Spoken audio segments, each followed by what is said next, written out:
And here's the thing: by me letting my guard down, other people do. Fair enough. Yeah. If I'm all uptight, you're going to be all uptight. Yeah. Think about it. We just met. If if I was like, trying to pound you as opposed to shake your hand, you'd be like, oh, my man didn't want to shake my hand. Yeah. Like, oh, okay, well, whatever. But do you understand what I'm saying? Yeah, I got so you. It's an energy kind of thing. If I need our energy to be good, I'm going to be the example. I need to be, because I can't rely on you to be, because I don't know you. I know me.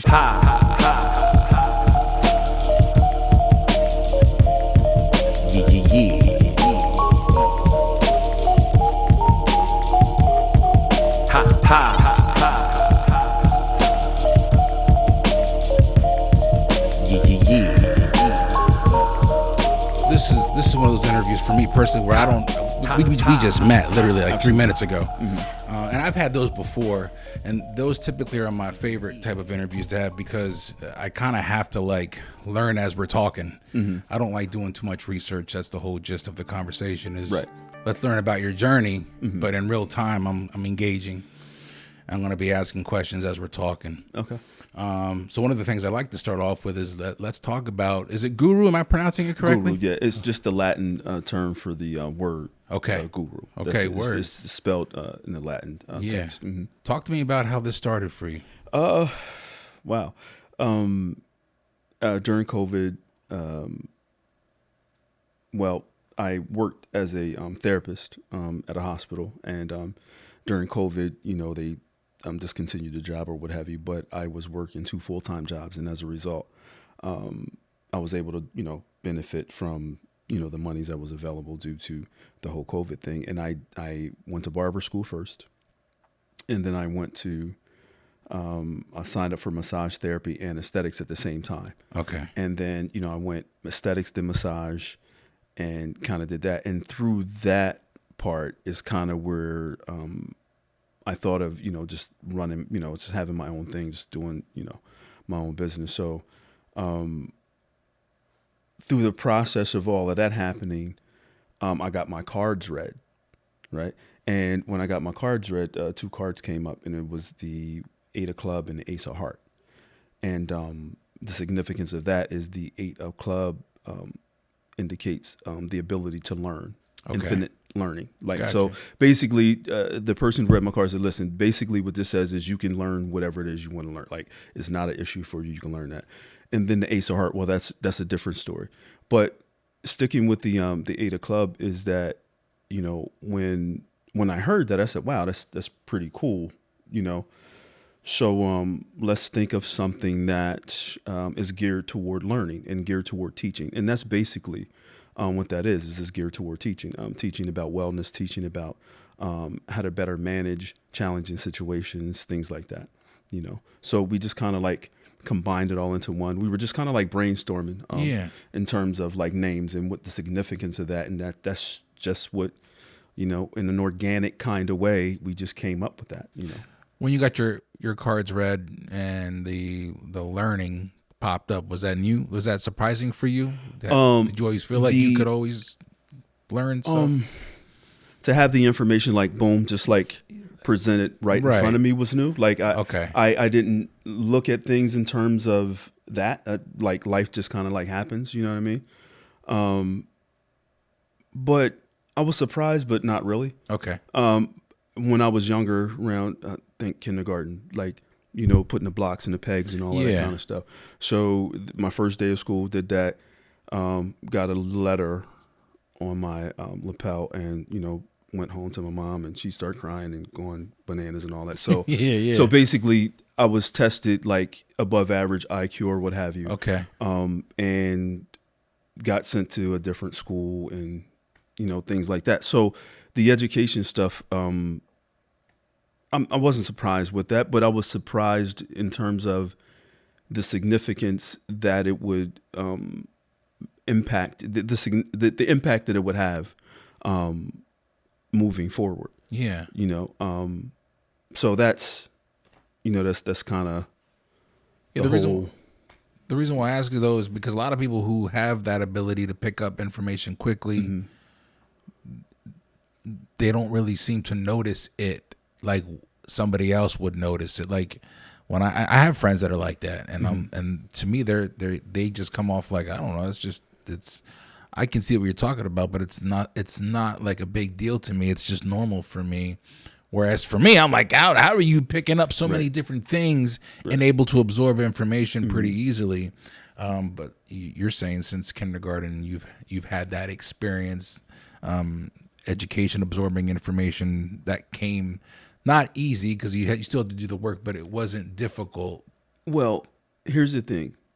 Even though that part of it isn't the challenge, there always are challenges presenting themselves. Fair enough. That make things, challenging or difficult. Because I was just having that thought process, just driving down here. And I'm like, wow, it's ironic that this comes up because it's been said that, oh man, this comes easy to you. This comes easy. That part might, but life still happens. The world still turns. Challenges still occur. So even though that is the easy thing, sometimes everything else just makes the easy thing very, very challenging. Yeah. No, I completely appreciate that, actually. Because I think it is fair to say that regardless of how we are able to adapt academically, life does still happen. Right. We still have to deal with the days as they go by. Were you always, you're talking about, I know you briefly broke this down in a couple minutes, but kind of like going back to your car was red, information can come quickly for you. You decided then at that point, this is all pretty much snowballing off of COVID and kind of doing what it did, which that comes up often on the podcast, everybody having to adapt. Absolutely. It's never, I never try to come off like COVID was a blessing in some ways because it really, really destroyed a lot. Right. But in terms of people having to adapt and figure out how can we make this happen differently than what we were used to doing. A lot of people lost their jobs. A lot of people started new jobs. Right. Were you always planning on doing something like what you're doing now? And then this opportunity came about? It was not even on the radar. Really? It was so not on the radar. Again, so I was a therapist. And then I was a supervisor manager at an independent living program. So I did both of those things, man. That kept me busy. Got you. If I wouldn't have lost that job, I would still be doing, that's just what it was. Yeah. So, and I feel like, I was doing good work there, but that's, sometimes the path changes. Yeah. Changes. And, I'm happy with what happened in terms of how I was able to, develop things as a result of, the whole COVID situation. So you've been doing this now for about 2 years? About 2 years. Mm-hmm. Okay. And how's that going for you? Is this a new life that you're like, this is where I'm going now? It's helping. Yeah. It's the field of helping, right? So that's what I've always done. It's just in a different capacity now. Yeah. Where we're about to go is we're about to start servicing like disabled veterans, people who have been in car accidents and workman's comp claims and stuff like that to help them get back to where they need to be, and that kind of thing. So for us, it's about helping. It's about wellness. It's about that kind of thing. The capacity in which, we're able to help people is astronomical. And I think, if we all did something, right? If we all did something, that would be an amazing thing. Yeah. The services that you're providing, can you share with me, like, when I'm watching on social media, it isn't so much like the physical therapy, but it's also like there's a mindset that you're also trying to put in place. Is that fair to say? Like it's a lifestyle. Because I don't deal well with like negative energy. Okay. I rebuke that 100%. Yeah, right. Word, yeah. So that's what it's about. A lot of the times we're sick, we're not well, and things like that as a result of not physical things, but mental and emotional things. Yeah. And I think a lot of people get the physical stuff taken care of. Like, so someone will come in for a massage, right? Yeah. To deal with the physical issues. Someone will come in for a facial to deal with the skin concerns. But another component to that is how it makes you feel, like the feeling in terms of the mental health stuff, right? A lot of the time people come in for a massage and the body isn't the thing that really needs the help. The body isn't the thing that really needs touched. It's the mind. It's the spirit. It's that kind of stuff. And so when you come into our spot, and I have to invite you, when you come into our spot, to me, it's unlike anything I've ever experienced. It's just like a peace and a calm. Mm-hmm. And that's the thing that's what we are trying to represent, that whole thing. And that's real. Like, that's like me being in the grass. Yeah. I would prefer to do that. I would prefer to be, knee deep in water, or just chilling, relaxing by the water in the grass. Something that is 100% my element. Yeah. So we're just trying to bring that into the spa. And our customers, when they come in, and after the service, no one wants to leave. It's just like everybody just like chills out. And, yeah. We're conversing for an hour or so. I'm like, oh, well, the next person's got to get ready to come in. Yeah, like it's like that. Was that something that happened on its own and you went with it, or was that always the intention to create that type of environment? That was definitely the intention. The ability to bring it to fruition is amazing. Though. Sure, yeah. Because I can imagine it, and I can imagine someone saying, okay, well, the massage was good, that was great, but the feeling in here is just, I don't want to leave. Yeah.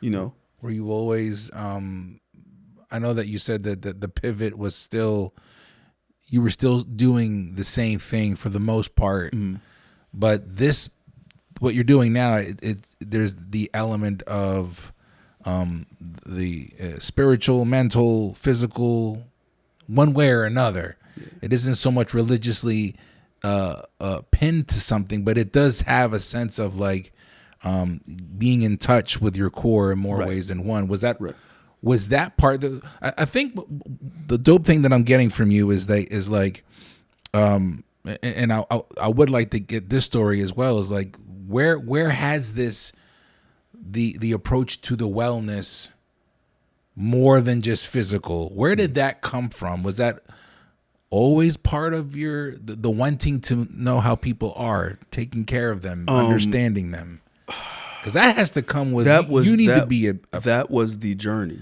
Okay. Right? That was the journey right there. Okay. It wasn't the education, it was the self-actualization, so to speak. So yeah. When I was a little kid, I used to spend a lot of time with my grandmother. And my grandmother was something different. Okay. She was a madam. She ran a speakeasy. Okay. You know what I mean? So yeah. I'd written a blog about this. But anyway, one of her customers, one of her patrons, said something to hurt my feelings, right? And so I started to cry. As a 3-year-old, so I started to cry. And he, made fun of me. He laughed. Okay. And he laughed and laughed and laughed. And my grandmother, I went to her and I, told her what happened. She said, show me who it is. So my grandmother, she pulls out a blade, she sticks him. And she swears, she says, do it again, you won't leave here, basically. Mm-hmm. And so that was different than what I was accustomed to, right? So my father was a Pentecostal bishop. My mother was a nurse.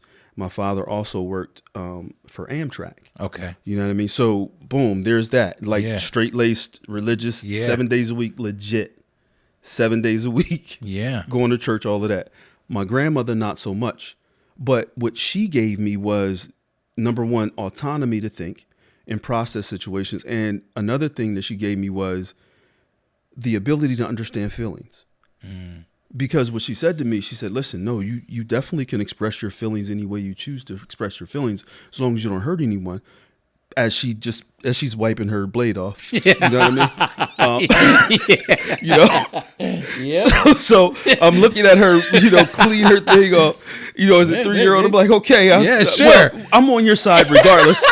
So, so she says, as long as you don't hurt anyone, you can express yourself any way you choose. Like, you can cry, it's fine. I said, but people make fun of me. She said, I don't care. Like, sometimes in life, you have to be the one to stand. You have to stand on your own. Mm-hmm. You have to be the one. Like, and so that gave me some courage, right?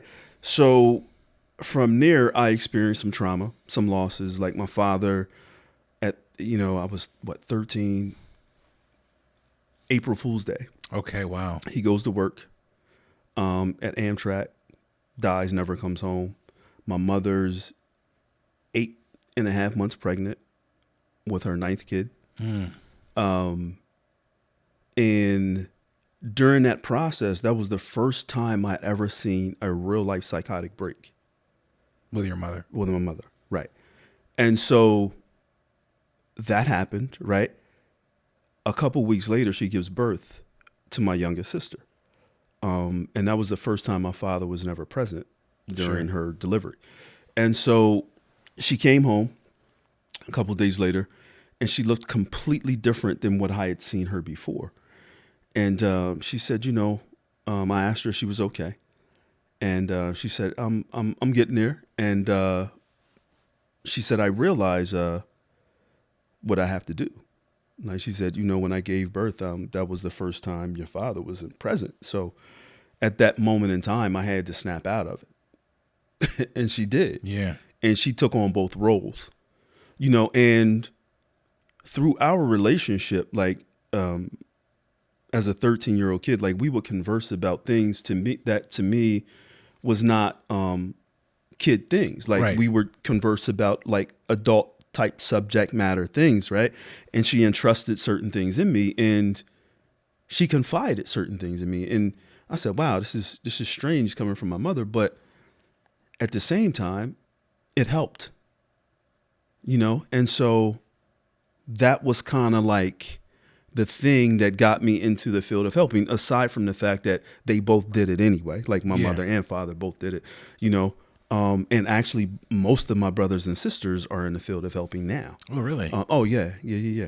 So, it was just kind of one of those things. And I mean, we legitimately were in church all of the time. So we always saw help. And my father would pick up hitchhikers. I mean, he would give people our last meal. We would need, he said, we'll be fine. We'll figure something out. And sure enough, we always did. Yeah. You know what I mean? But he would give in that way. And like, we have to be that. Like for me, it's if I'm not that way, I'm not okay with what's happening in me. Sure. You know what I mean? So like that's kind of like the whole thing. And my own growth and maturity is allowing me to present it in a different way at 50 versus at 25, at 30, at 35, at 40. You know what I mean? So I dig it. I guess this is just my presentation of what I'm supposed to be doing at this time at 50. Yeah. Well, I can appreciate having those conversations as a child. I had a similar relationship with my mom.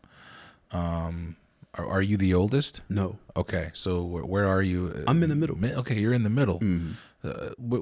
Were you aware at 13 years old? I feel like you kind of did say this or answer this rather. Were you aware that you were having that type of dynamic where you were having more mature conversations than a 13-year-old typically I understood that the subject matter was not that of a child, right? But I also understood that I was a child. Okay. So I didn't dare begin to think that right.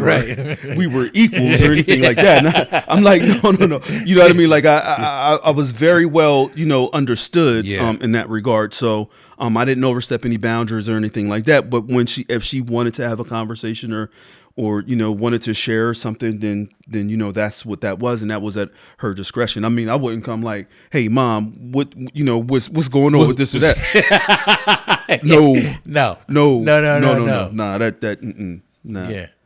So, I certainly I wasn't implying that because that I grew up in the same type of environment where it was kind of like I knew my place, but the reason why I was bringing up the relationship with your mom was because I had that similar relationship with my mom where we had a lot of conversations. I felt that my mother entrusted me with some things. I asked if you were the oldest because I'm the oldest of three. And so I felt like maybe my mom entrusted me with that. I was the only boy, that type of thing. I don't know if I realized at that time in my life what was what my role was, as far as like I was her son, but I felt like I was also I was like a shoulder for her to lean on in a way. When you talked about your grandmother, you talked about your parents. That really does give me a better idea now what we're looking at now. I mean, you mentioned your element is being, if you need to be, in the water, in the grass. That's what I and I prefer remember, to be. yeah, and I remember seeing the clips of And I you was actually happy. massaging people. Yeah. And I've never seen that before. when you get your clients and they're coming in, are they aware like, hey, you're going to meet me over here and we're going to do this outside? Well, listen, it's set up that, someone will contact me. They'll be like, hey, listen, what do you think of a massage? Okay. And I'm like, why not? Let's roll with it. Let's do it. Let's get some good footage and make it beautiful. And, absolutely. Yeah. Yeah. I'm looking for all sorts of places to massage. I mean, it's an amazing experience. Yeah. I mean, the whole process, right? So, shout out to East Penn, and all of those guys, because when trying to get permission, people thought I was crazy. They were like, "Wait, you're going to do what?" I said, "We're going to do a massage on a lake." Okay, on yeah. account of Gwinnett. That was my next question: are you getting clearance? Yeah. Yes, I said, "Listen, look, I don't want any problems, right? Yeah. So I'm going to do, what needs to be done." So, I had a conversation with those guys. They were amazing. I said, "Listen, please inform the police. Send these guys emails. Let everyone know that there will be a massage on a lake. Yeah. And so that there's no crazy stuff jumping off." And everything was amazing. People were jogging by, and it was just a beautiful day. It was a beautiful day, beautiful experience. I mean, but yeah, I mean those things are awesome. Yeah. They're awesome. How long do you have a certain time limit when you're doing these, or do you just Well, go it with the depends. flow? I mean, people can book from half hour to 2 hour massages. Yeah. Yep. Yeah, I like I said, I've had massages done before, but I've never not something like that. But when you think about it, it makes sense, really.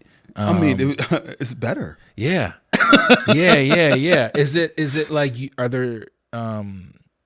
You mentioned that your clients are suggesting, and you're like, why not? Has there ever been a place where you're like, no, we need to focus more on? So you're open to any. Listen, their experience is their experience, and who am I? Okay. Who am I to say you shouldn't have that experience? I mean, it's not hurting anyone. Yeah. Have you ever had an experience where you're like, this is different? No. No? No, I'm an outside the box thinker. Okay, Most of yeah. the time, people are looking at me like that. No, seriously. Most of the time, people are looking at me like, what is up with this guy? You know what I mean? Yeah. So, no, that doesn't. No, that's that's fun. I'm thinking about it. That's my job. But right? Yeah, and I can appreciate that. You know what I mean? Because I think it would be easy to be like, I got a story for you. But to really look at it, I mean, that really does show how sincere you are about and passionate you are about the work that you're doing.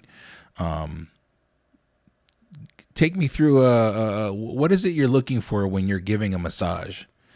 Well, first we do a consultation, right? So an individual will tell me what they're feeling and how they're feeling and how it's impacting them on a day-to-day basis. Or maybe not. Maybe it's just like I just need to relax, right?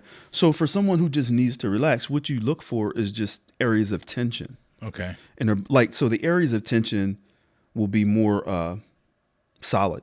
It'll be more solid mass. It'll be less elastic, and things like that. It'll be less give. So you just kind of like work through those areas. You feel what's going on, and things like that. And most of the time, what I try to do is help them calm before we even get to the table. So what I do is I have like some soft music. Yeah. Not spa music. I hate spa music. Okay. I hate it. What kind of music are you playing? I'm playing like some neo soul. Okay, yeah. Like some Bilal or Hablet Brown, something like that. Just eat some jazzy kind of stuff, and it kind of like helps people to relax. My movements when massage are longer and smoother than like the rigid short movements. Gotcha. Because for me, it feels better to me. Yeah. You know, so if it feels better to me, I assume that, you know, it may feel better to some other folks. And I mean, I just don't like digging into people's skin like that. And plus, if you're doing that off edge, you're not really paying attention to what's going on underneath the surface. Okay. So if I'm going fast, right, I don't know where the areas of tension are. And the fascia underneath, like sometimes it binds up. And if it's binding like this, it could be pulling here, deferring the pain somewhere else. And if you're doing all of that, you're missing it. Yeah. You know? So the proof is when the people leave, they said, wow, I haven't had a migraine in like 2 weeks. I haven't had a migraine in 3 weeks. You know? So that's the thing. Going back real quick, when you said you got your card read, you said you had the Ace of Hearts. You said it's a different story. Yeah, that's something entirely different. Okay. Is that something you don't want to get into? No, I mean, listen, so basically it's like this. So the Ace of Heart signifies just what it sounds like. Sure. Yeah. You know what I mean? So you can choose to do right or you can choose to do wrong. You know what I mean? The wrong is being a womanizer, boom, boom, that kind of thing. Being right is, you know, this is my significant other and this is what we're going to build and all of that kind of stuff. You know what I mean? So, gotcha. You know. No, I was just curious because a lot of people, you're the first person I've ever interviewed that had, when you said I had my cards read, I didn't know what you meant at first. Oh, and okay. then as you were kind of breaking it down, I was like, now I understand where we're going. Was that something to you that there's a lot of people that don't really pay any significance to that, any mind to it? They'll do it. It's cool. Right. And then there's people that really, really, really get into that type of shit. Well, I mean, to be honest, I probably would have been one of the people who would have just been like, whatever. Yeah. But things matched. I mean, look, you know, if it walks like a duck and all of that. Yeah. So when it was read about the 8 Club, okay, boom, that made sense. I started to do an inventory. Did I really struggle academically? No, I didn't. Yeah. Like things were super duper easy with regard to the academic stuff. What wasn't easy was me understanding why I had to study and my other brothers and sisters are outside running around and I'm the smart one. That's, you know what I mean? Like that's okay. That's you understand what I'm saying? Because you were doing extra work? Right. Yeah, yeah. Right. But the benefit to that is that I learned how to cook and bake because I would be in the kitchen with my mother. As she was doing that, my father would be in there studying his Bible. Yeah. You know what I mean? And so I benefited. Yeah. I didn't understand at the time that I would, you know, and I didn't care that I would at, 9, 10 years old. But now I'm looking back at it when my brothers and sisters are calling me up to ask me to make my mom's lemon cake. I'm like, oh, you guys were outside playing. Yeah. You know what I mean? Yeah. Then I little red hen them real quick. You know?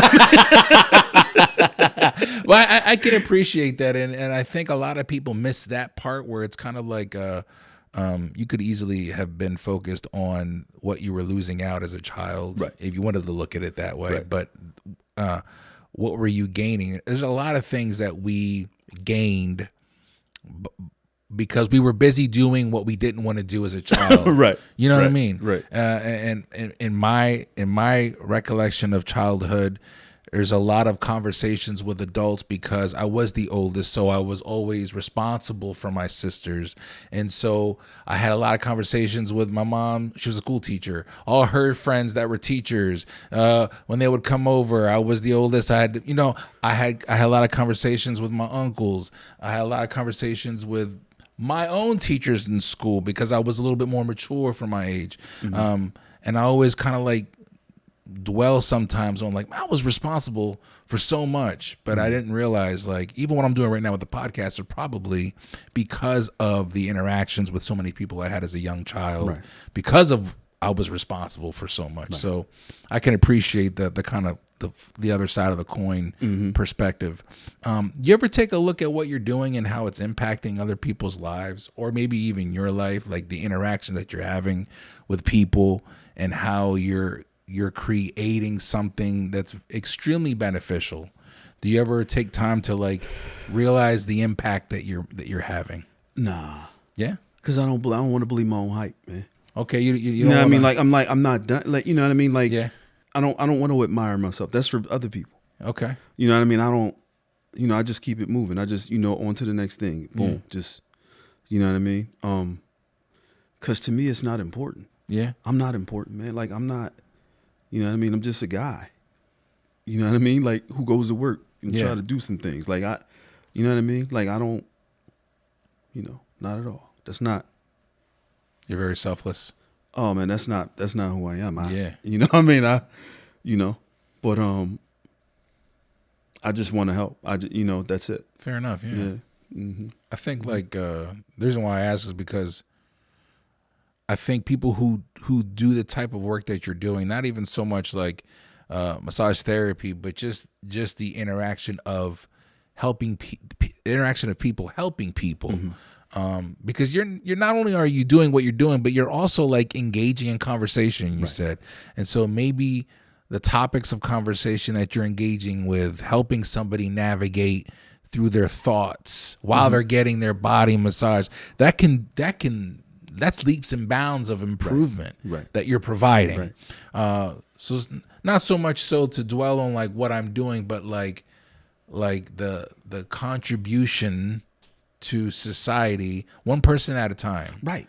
Really. Right. Is a pretty dope thing. Do you know some of the looks I've received, right? So, we do like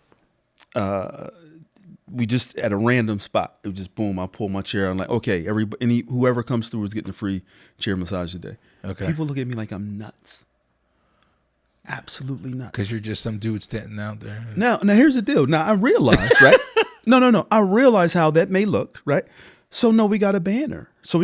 Boom, and everything's cool. We got the music and stuff. People are looking, but like, and here's the crazy part.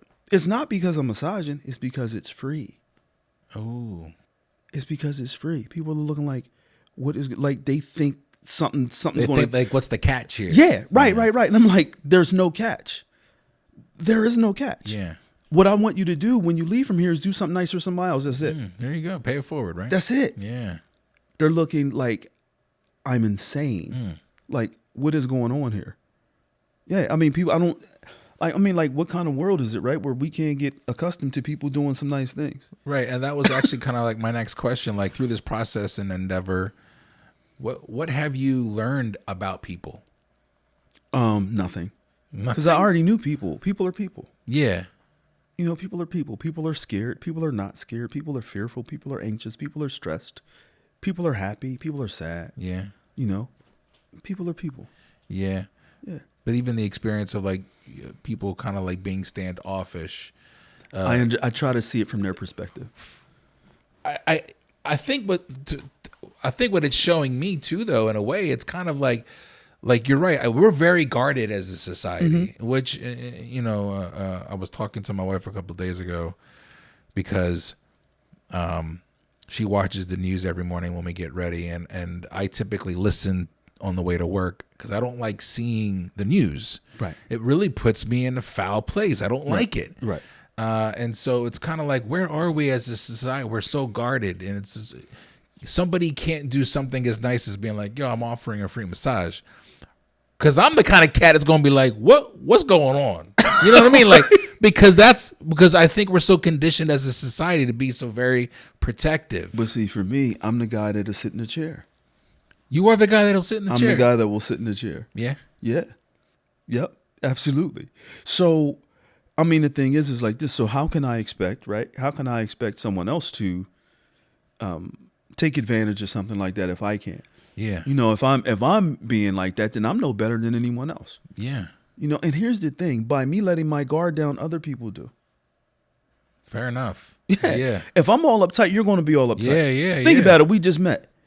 If, if I was like, trying to pound you as opposed to shake your hand, you'd be like, oh, my man didn't want to shake my hand. Yeah. Like, oh, okay, well, whatever. But do you understand what I'm saying? Yeah, I got so you. It's an energy kind of thing. If I need our energy to be good, I'm going to be the example. I need to be. Because I can't rely on you to be, because I don't know you. I know me. Yeah. So I'm going to take the first step because I'm okay doing that. Either way it goes, if my feelings are hurt, I'm a big boy. I'll be okay. They've been hurt before. They'll be hurt again. I'll be good.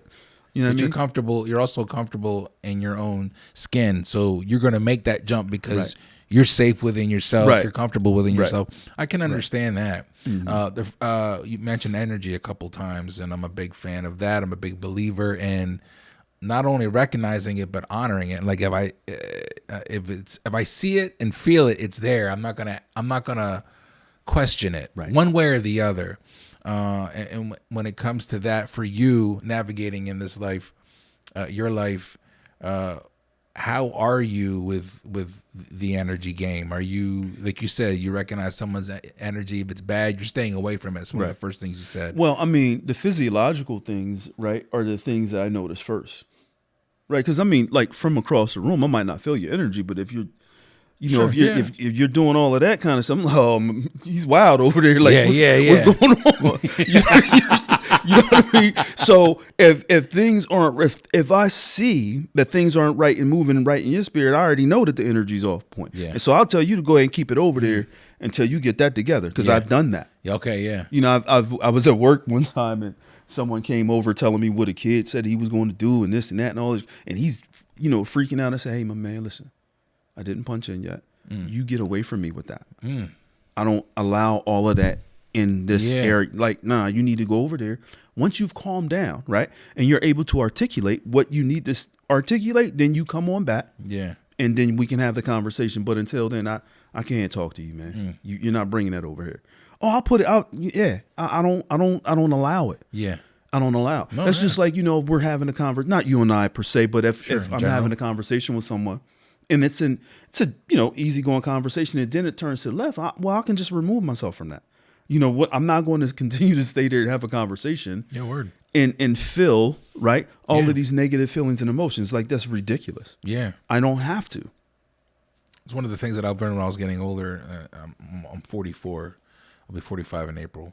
And with my children, my oldest is 21. Mm-hmm. So I'm starting to see my children go through things when I was younger. And it really forces me to really be like, yo, there's no reason for you to dwell in that BS right now. Mm-hmm. Like the drama and the shenanigans and all that. Start paying attention to people. They'll tell you all about themselves when they start talking to you. Absolutely. When they start talking to other people, the way they just pay attention.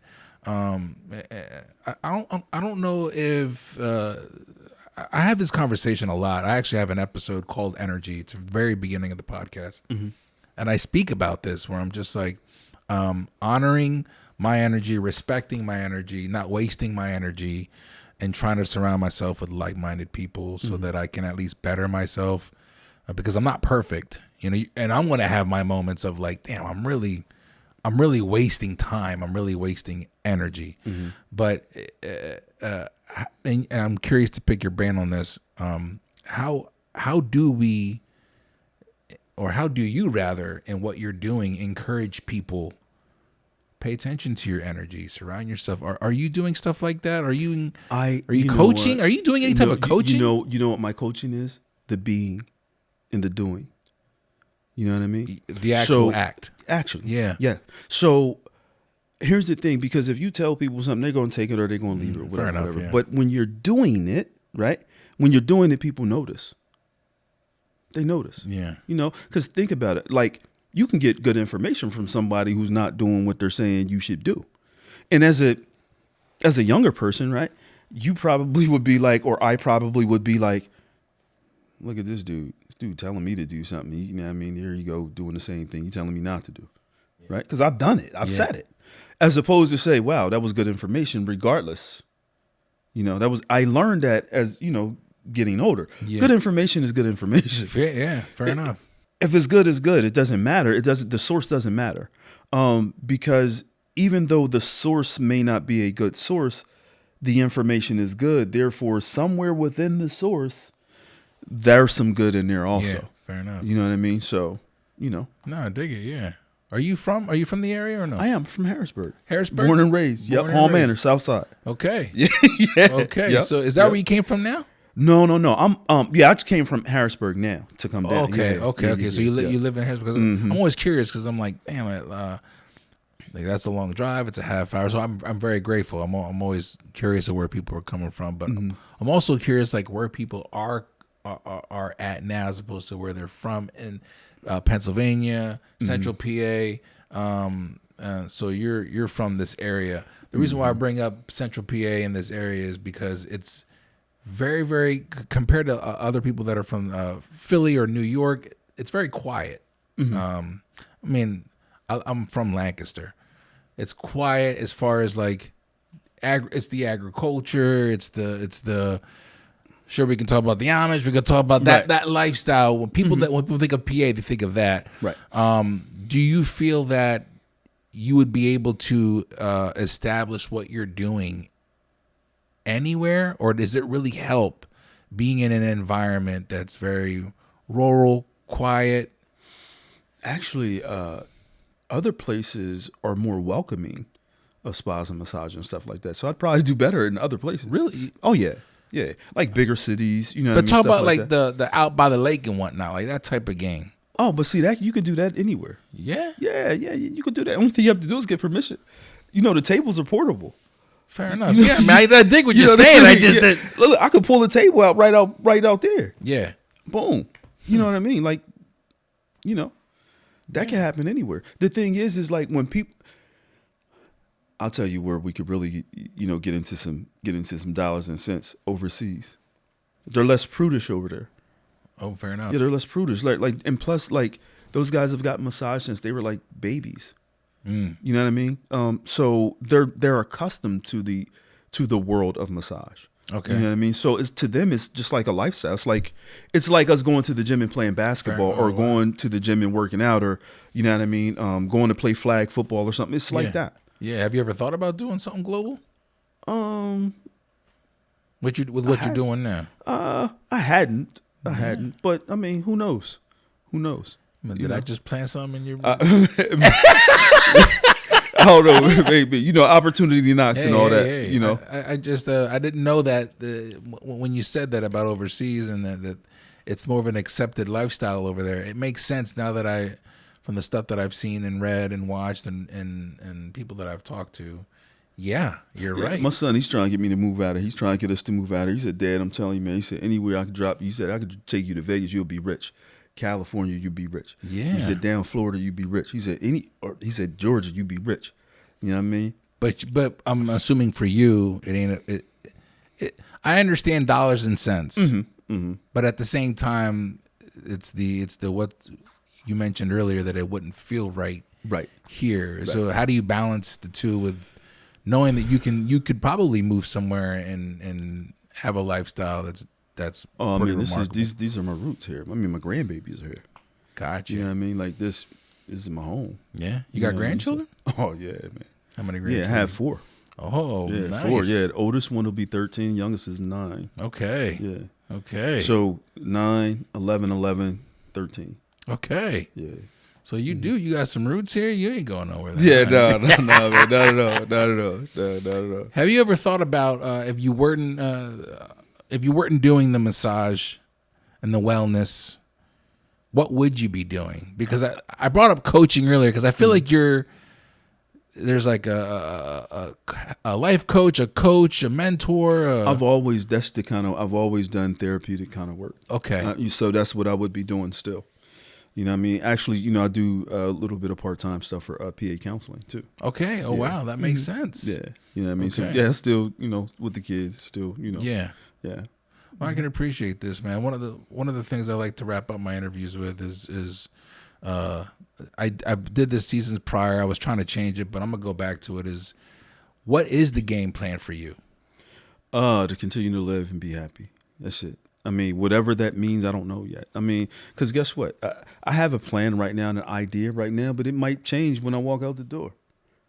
It happens. Sure. Well, yeah. You know what I mean? Yeah. Like, so. Yeah. You know what they say about plans. You know, and here's the thing. Like, for me, where I am now, a lot of what I do now is about other people. About other people who are important to me in my life. You know, my business partner, my wife, you know what I mean? Like, the person who does my social media tips, she's amazing. Yeah. My wife is amazing. Yeah. Shelly's amazing. Yeah. You know, hi to all of you guys. Lillian, Spriggs, Tiff, Shelly, all of you guys. You're a busy cat. I mean, considering what we're talking about, are you do you feel like you're pulled a lot in different aspects of your life? Are you able to? No, yeah, I compartmentalize very well. Yeah, okay, you do. Yeah, very, very well. Very well. Yeah. I know I have an issue with that, and I'm working on it because sometimes I feel like I'm being pulled in different. Yeah, everything has its time and place. If it isn't time and it isn't the place, you can't even entertain it. Yeah, that goes back to the energy and respecting and honoring. Because energy. you can't have things spilling over. That becomes a mess. Yeah. You know, so. Yeah. I dig it, man. This is a dope ass conversation. I appreciate you. No, thank you. Thank you. I know, like I said, we just met, and I'm always curious, like when I meet new people, like how's this conversation gonna go? But I could tell right off the bat, like you're very open, you're mad cool, the vibes are there. I got a feeling like, you know, the Gueru Wellness Spa. I think there's something there that's gonna go. Oh yeah, there's definitely something there, man. We're gonna take that thing. We're gonna run with that. Yeah. Oh, plus we're gonna do some food stuff. You know, I cook and stuff. We're gonna do a little bit of food truck stuff. Oh wait, so you cook? Oh man, come on, you gotta see the things online. I do a little bit of cooking, baking, all that. I saw that. I remember one video you were doing a little cooking, but I didn't realize we're getting into a whole food truck situation. Yeah, man, I do that thing. Think about it. I've been watching this since I was a little kid. Fair enough. Yeah. So what we cooking in the food truck? Whatever. Anything, whatever. You got. Listen, I got a smoker at the crib. It's whatever. Okay, so you get down with the grill. Oh yeah, that on the stove, in the oven, you know, whatever, with the KitchenAid, all kinds of stuff. Damn. Yeah, with the bread machine. So you put and when it comes to what we're eating, are you also focusing on what you're putting into your body? Well, for me, okay. Like, but I don't bombard everybody else with that because think about it, man. No one wants to be, that guy. It's like, I'm not going to be that guy, man. It's like, so when I make food, it's, for people to be happy and enjoy themselves. That's it. Yeah. You know what I mean?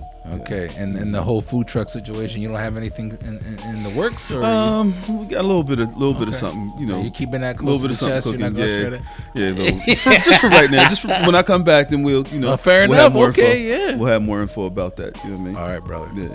All right, Christian. Well, I appreciate you, man. I know it's late. I appreciate you. Yeah, no problem. No problem at all. I appreciate you. No problem.